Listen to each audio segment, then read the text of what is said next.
10वां अध्याय। ब्रह्मा विष्णु संवाद। ब्रह्मा जी बोले, नारद, काम के चले जाने पर श्री महादेव जी को मोहित कराने का मेरा अहंकार गिरकर चूर चूर हो गया, परंतु मेरे मन में यही चलता रहा कि ऐसा क्या करूं जिससे महात्मा शिवजी स्त्री ग्रहण कर लें। यह सोचते सोचते मुझे विष्णु जी का स्मरण हुआ। उन्हें याद करते ही पीतांबरधारी श्रीहरि विष्णु मेरे सामने प्रकट हो गए।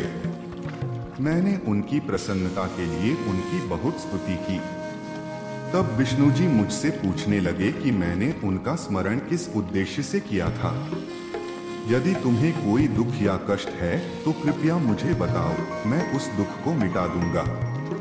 तब मैंने उनसे कहा, हे केशव, यदि भगवान शिव किसी तरह पत्नी ग्रहण कर लें अर्थात विवाह कर लें तो मेरे सभी दुख दूर हो जाएंगे, मैं पुनः सुखी हो जाऊंगा।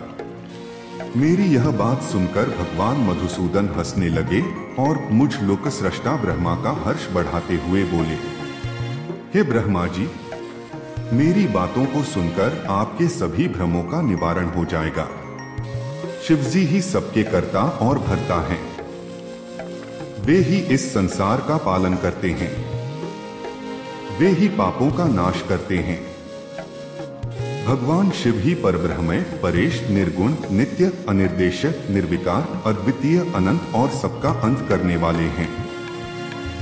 वे सर्वव्यापी हैं। तीनों गुणों को आश्रय देने वाले ब्रह्मा, विष्णु और महेश नाम से प्रसिद्ध रजोगुण, तमोगुण, सत्वगुण से दूर एवं माया से रहित हैं। भगवान शिव योग परायण और भक्त वत्सल हैं। है विधि, जब भगवान शिव ने आपकी कृपा से हमें प्रकट किया था, उस समय उन्होंने हमें बताया था कि यद्यपि ब्रह्मा, विष्णु और रुद्र तीनों मेरे ही अवतार होंगे, परंतु रुद्र को मेरा पूर्ण रूप माना जाएगा। इसी प्रकार देवी उमा के भी 3 रूप होंगे। एक रूप का नाम लक्ष्मी होगा और वह श्रीहरि की पत्नी होंगी। दूसरा रूप सरस्वती का होगा और वे ब्रह्मा जी की पत्नी होंगी। देवी सती उमा का पूर्ण रूप होंगी।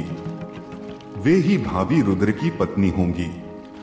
ऐसा कहकर भगवान महेश्वर वहां से अंतर्धान हो गए। समय आने पर हम दोनों ब्रह्मा विष्णु का विवाह देवी सरस्वती और देवी लक्ष्मी से हुआ। भगवान शिव ने रुद्र के रूप में अवतार लिया। वे कैलाश पर्वत पर निवास करते हैं। जैसा कि भगवान शिव ने बताया था कि रुद्र अवतार की पत्नी देवी सती होंगी, जो साक्षात शिवारूप हैं। अतः तुम्हें उनके अवतरण हेतु प्रार्थना करनी चाहिए। अपने मनोरथ का ध्यान करते हुए देवी शिवा की स्तुति करो। वे देवेश्वरी प्रसन्न होने पर तुम्हारी सभी परेशानियों और बाधाओं को दूर कर देंगी। इसलिए तुम सच्चे हृदय से उनका स्मरण कर उनकी स्तुति करो। यदि शिवा प्रसन्न हो जाएंगी तो वे पृथ्वी पर अवतरित होंगी। वे इस लोक में किसी मनुष्य की पुत्री बनकर मानव शरीर धारण करेंगी। तब वे निश्चय ही भगवान रुद्र का वरण कर उन्हें पति रूप में प्राप्त करेंगी। तब तुम्हारी सभी इच्छाएं अवश्य ही पूर्ण होंगी। अतएव तुम प्रजापति दक्ष को यह आज्ञा दो कि वे तपस्या करना आरंभ करें। उनके तप के प्रभाव से ही पार्वती देवी सती के रूप में उनके यहाँ जन्म लेंगी। देवी सती ही महादेव को विवाह सूत्र में बांधेंगी। शिवा और शिवजी दोनों निर्गुण और परम ब्रह्म स्वरूप हैं और अपने भक्तों के पूर्णतः अधीन हैं। वे उनकी इच्छानुसार कार्य करते हैं। ऐसा कहकर भगवान श्रीहरि विष्णु वहां से अंतर्धान हो गए।